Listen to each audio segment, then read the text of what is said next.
Good evening, Dolphins fans. Welcome to another episode here of On the FinSide with Kat and Paul. Follow us on Facebook, Twitter, all of our social media outlets, as well as the Fansided Network and FinFanatic.com. Paul, one day in the books. We had a great time last night with our live draft show with everybody. Thank you for everybody who stopped by. And for those who watched the first round here, everybody knows we've got some talented players here heading into day two. The Dolphins have picks 36, so they'll be picking 4th and 18th here to start the second round. So they've got picks 36, 50, as well as 81 here in the third round. And to confess, Paul, I actually like day two more than day one. I might be weird on that, but I really enjoy day two because the picks come off the board so quickly and you never know who anybody's going to take. Yeah, I'm partly with you on that. I mean, I do love seeing the round one stuff, seeing some of the surprises, seeing who stays and who gets whiffed on.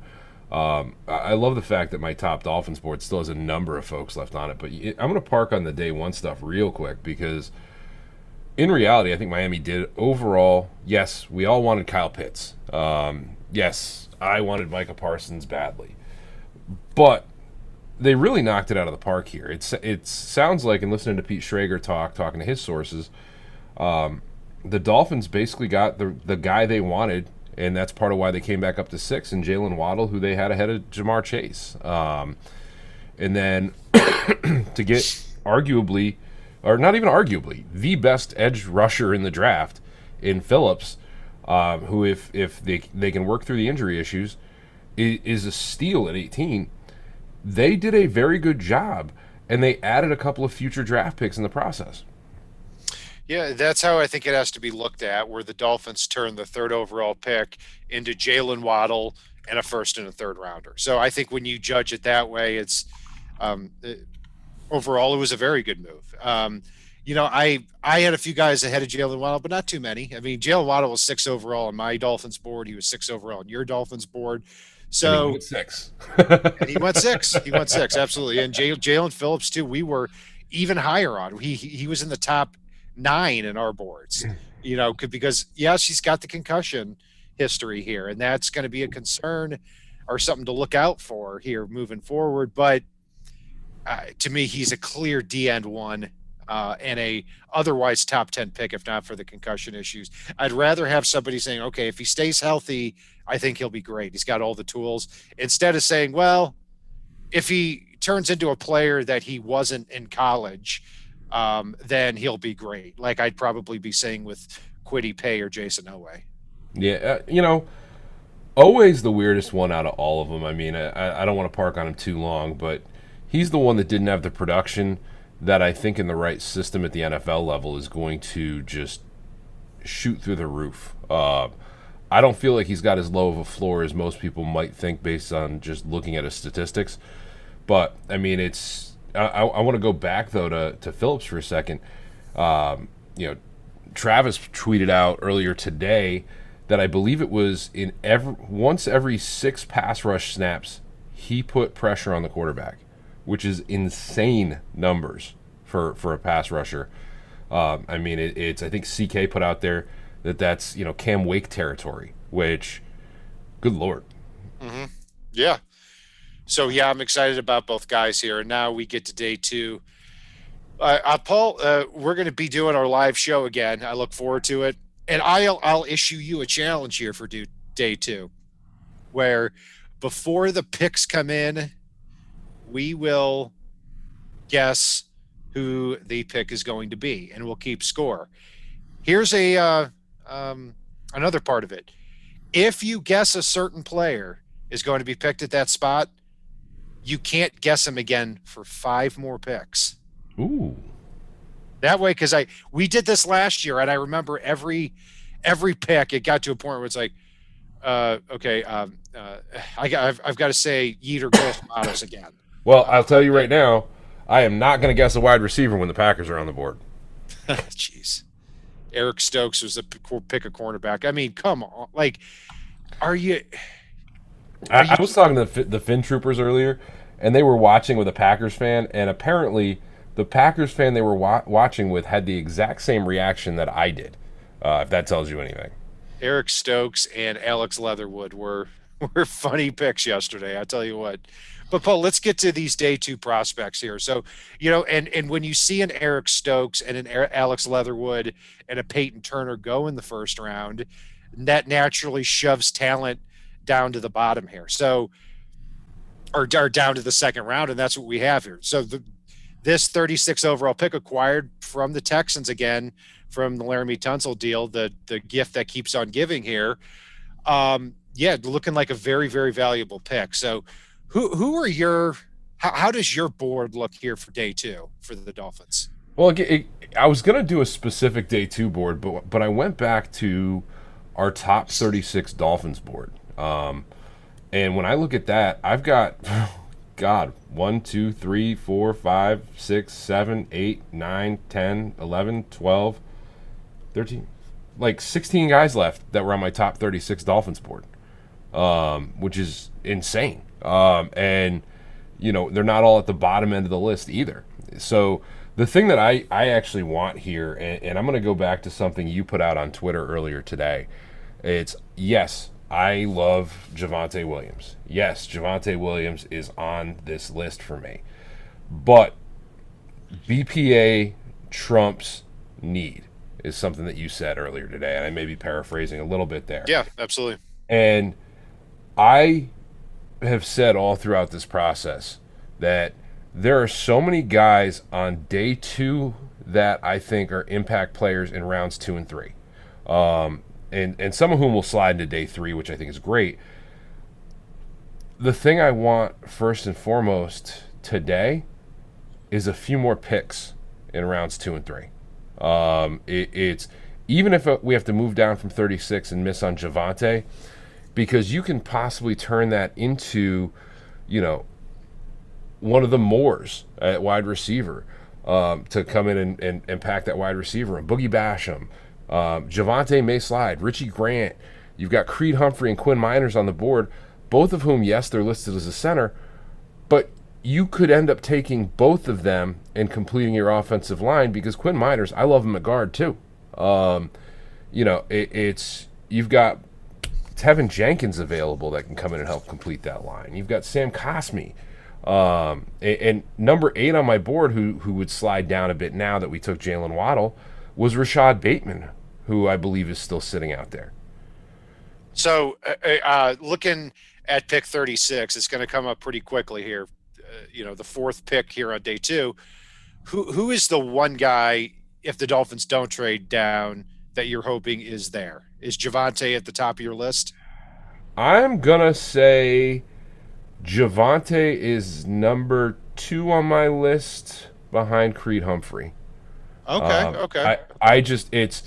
Yes, I want a running back. I'm not going to underrate Myles Gaskin. I think you can still have a dominant running back position, especially with the receiving core that we have now, with Myles Gaskin platooning with somebody else later on, like an Elijah Molden out of Louisiana Lafayette, like a Ramondre Stevenson. I think Michael Carter and Kenneth Gainwell will still be there later on. So there are running backs that I think can come in and get the job done.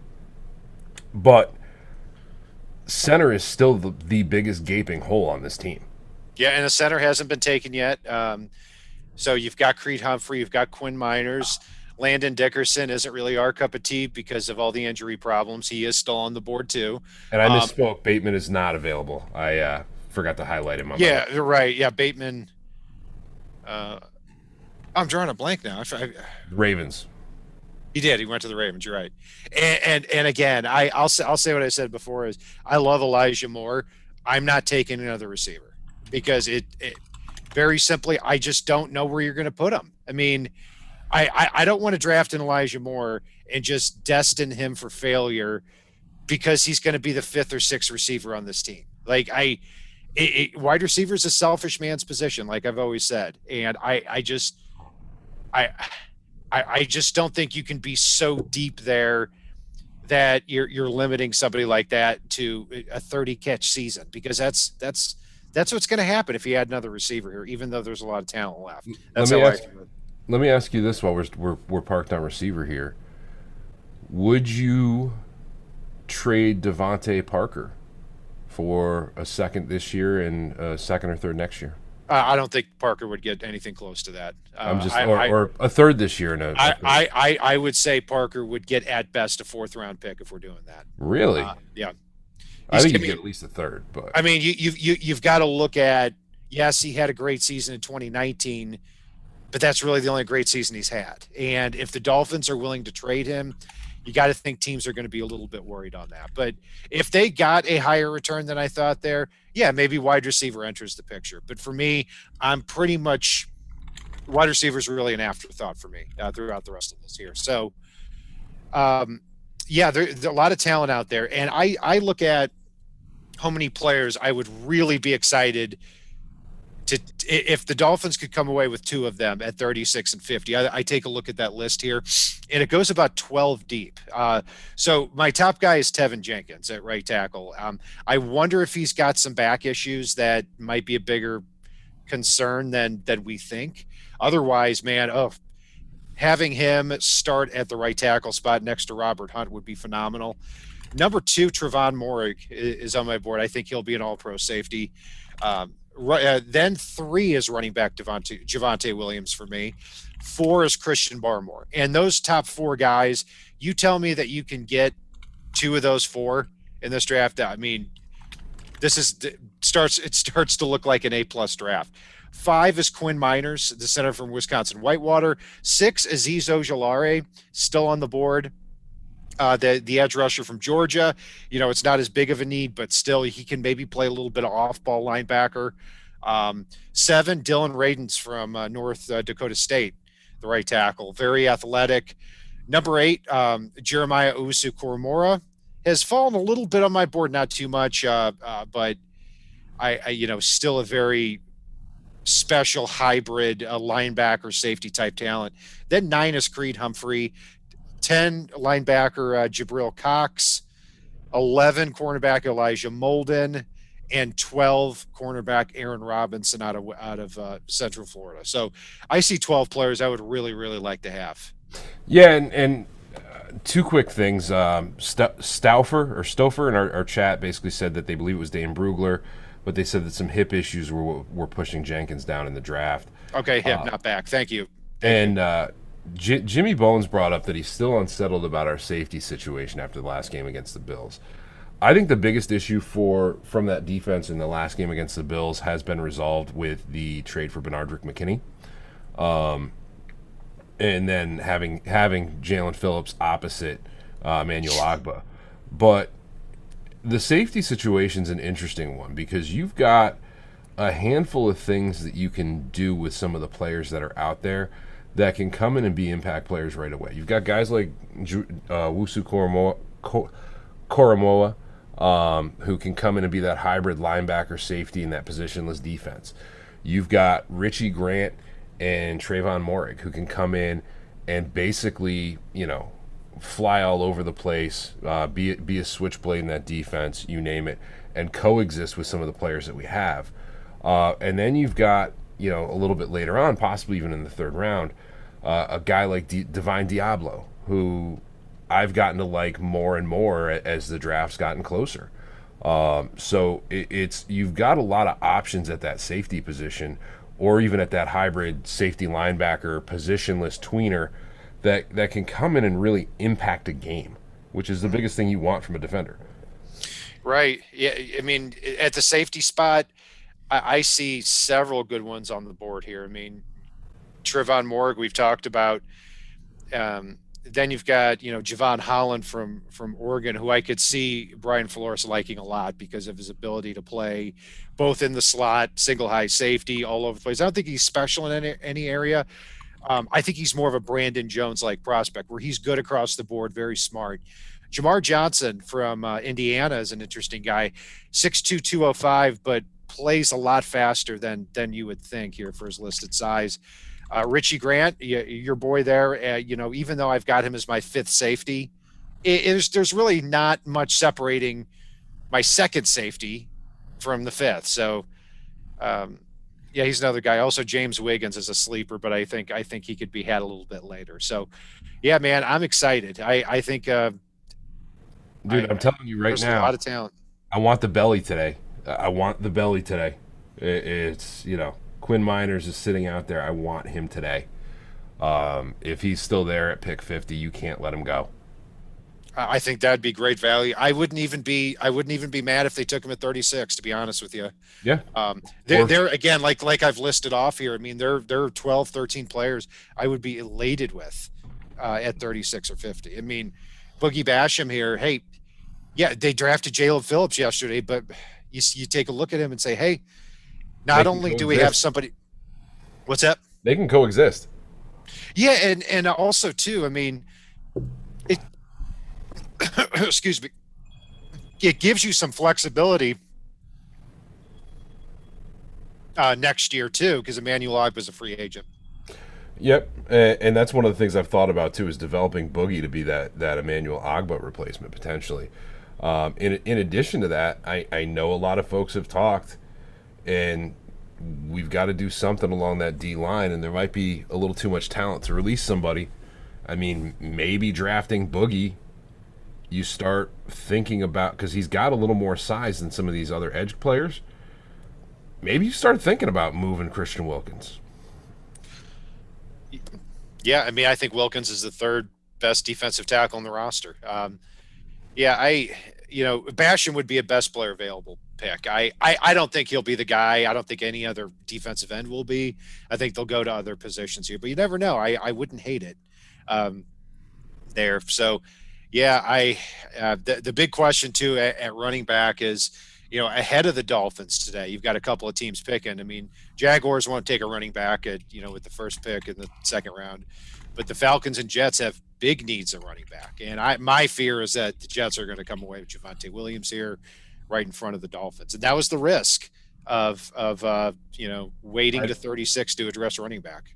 I'd be more concerned, based on your board, that they're going to come away with Tevin Jenkins or possibly Dylan Rattens for the Jets. Possible, because Elijah Vera Tucker could play left guard for them. They've got playing him next to Mekhi Becton, and going with a rookie there at right tackle to overtake George Fant. No doubt about that. That's quite a possibility. And I also think it's a possibility too, like you said, that the Dolphins trade down here and accumulate more picks, because after they pick at 81 in the third round, you look at picks between 82 and 234 or whatever they have. They have one pick, and that's at 156. So you bet Chris Greer is going to want to trade down, accumulate some more picks, or at least they're going to start looking in that direction. Absolutely. There are so many guys that, like I said before, I like in really rounds 2 through 4 that I want more picks. I don't care if we trade a few of these guys. And one of the things that I've seen a few folks say, and I just want to touch on real quick, even though it's not fully draft related, but it could be, is, some folks have gotten upset about the fact that we moved on from Kyle Van Noy so quickly, Shaq Lawson, Eric Flowers, as if they were failures. They weren't. It was more due to the success for Flowers and for KVN. It was more due to the success of these guys developing quicker than thought to replace these stopgaps that Miami brought in last year. And then for Shaq Lawson, he basically, we didn't need Shaq Lawson as much as we needed Bernardrick McKinney, especially given the fact that we will hopefully be bringing back Jerome Baker next year, but it's not a guarantee. And Bernardrick McKinney is an all-pro inside linebacker. So it's, he was. I think he may have taken a step back here from 2 years ago, but he's still a good run defender. I mean, I think he's an upgrade from Landon Roberts, and I think that's kind of the role he'll play. So now, but you don't have to have somebody coming down on the edge as much. You've got Phillips and Ogba out there. I mean, I think that's what's exciting here, and I thought too that the Dolphins want to upgrade from Shaq Lawson. because Shaq Lawson was a one-dimensional, crush the left tackle against the run type of player. And I didn't think they were looking for that. They have actually somebody on the engine, Phillips, who can win on passing downs and get into the backfield opposite Agba. It allows you to get to the quarterback with four guys instead of having to blitz all the time. Now, I love how they do blitz, but it's also nice to get to the quarterback with four people. It is, but it's I wouldn't want to see them reduce some of the things that we saw with guys like Jerome Baker and Andrew Van Ginkel last year. It's, you know, I want to see them rush the passer, Van Ginkel more than Baker, because I think Baker's at his best when it's a shocking surprise when this massive individual is in your face at the moment of the snap because frickin' nobody sees him coming. I mean, the best example of that would be look back at the Kansas City Chiefs game last year where Agba was chasing Patrick Mahomes and he did his patented little spin move that you can't throw out of, but you can create space to be able to turn and set your feet, and then you see his head jerk back when he realizes Jerome Baker's right there and chasing him down.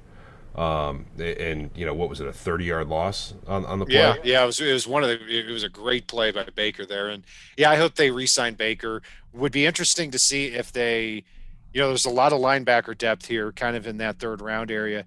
If a Jabril Cox fell to 81, it'd be interesting to see if the Dolphins look that way to get themselves some insurance for Jerome Baker in case he leaves after the season here. So yeah, Paul, I mean, I'm really open to anything here because you know, I think there are, you know, those 12 players that I've got my eye on, I think you can get two of them. And I'm not even against them trading up from 50 to secure two players here. I'm also not against either of them trading down and accumulating more picks. It just depends on how the board falls. But what I said too on Twitter is I'm looking really at my top three. I mean, at the top three guys that aren't Javonte Williams: Tevin Jenkins, Trevon Moehrig, Christian Barmore. If you're telling me that you can get two of those three guys, I'm willing to punt running back and center. And you still may be able to come back at 81 and get Quinn Miners or Creed Humphrey if they're there. It's possible they'll probably be gone, but they might be there too. I mean, I've seen a lot of mock drafts with them as third rounders. So yeah, an exciting day here, Paul. And to piggyback off what you were just talking about with getting two of these guys, you can still trade down and get two of the top 12 you've got still available. I mean, Miami could realistically come away with three starters out of today at the least. And what's that? Yeah, they could if they traded down from 50 to get like a fourth round pick and then missed out on one of those guys I was talking about. I wouldn't like that too much, but yeah, I mean. Oh, I'm trying to trade down from 36. Oh, okay. Yeah, yeah, you're right on that. You're definitely right on that. Maybe you don't get Tevin Jenkins or Trevon Moehrig if you have your eye on them, or Javonte Williams, but yeah, I certainly understand your point. And yeah, you made a great point too. That I forgot to respond to about Shaq Lawson, Kyle Van Noy, and one guy I'm forgetting here too. That was Eric Flowers. That that were axed here, and yeah, and that's the value of the draft here is that if Andrew Van Ginkel doesn't step up, Kyle Van Noy is still on the team. If Zach Sealer doesn't step up, I know the Dolphins didn't draft him, but they signed him for cheap. Shaq Lawson's still on the team. If Solomon Kinley isn't drafted and plays well, Eric Flowers is still on the team. So that's got to be factored into the decision making. Yeah, I know it's frustrating to sign these guys and then cut them a year later, but if not for those players stepping up, they would still certainly be here. So just wanted to point that out here. And real quick with the Flowers signing, free agencies before the draft. Miami did not know when free agency hit last year that they were going to actually manage to come away from the NFL draft with three starting offensive linemen. I'm sure they knew they'd come away with one or two, but I don't think that they, in any way, shape, or form, knew that they were going to be able to pull off getting some of their guys here, because we know Kinley was their guy with the way they traded up to get him. between Jackson, Hunt, and Kinley. So you absolutely sign Flowers. You don't whiff on the position in free agency just saying, well, I hope I get somebody in the draft. Absolutely. So we'll get back to it here in about an hour. And oh man, just exciting stuff. We all hope you can all join us again here for day two. We're going to go through the whole thing, and unlike some other shows out there, we're going to give instant analysis here too about every player. We've looked at every player. We're going to see what that means for the Dolphins here too. So be sure to join us. Follow Paul and I on Facebook, Twitter, all of our social media outlets, as well as the FanSided Network and FinFanatic.com. I'm Brian Cat NFL on Twitter, and Paul is Fanatic_pick. If it's not on the right side and it's not on the left side, it is on the Fin side. See you soon.